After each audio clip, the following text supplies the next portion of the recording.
Hit. রোগী নিয়ে নির্বিঘ্নে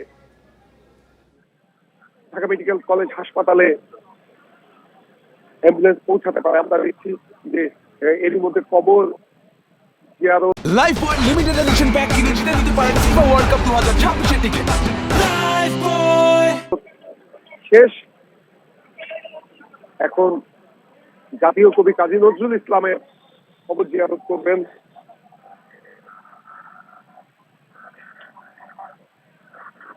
জাতীয় কবি কাজী নজরুল ইসলামের কবর জিয়ারত করবেন বিএনপির ভারপ্রাপ্ত চেয়ারম্যান তারেক রহমান। এরই মধ্যে শহীদ শরীফ ওসমান হাদির কবর জিয়ারত কর্মসূচি শেষ হয়েছে।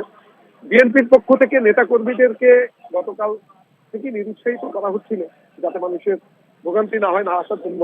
কিন্তু আসলে 17 বছর পর নেতাকে কাছে পেয়ে তারা আবেগ ধরে রাখতে পারছে না। তাই আমরা দেখেছি যে সকাল থেকে নেতা কর্মীরা ঢাকা বিশ্ববিদ্যালয় ক্যাম্পাসে অবস্থান করছেন।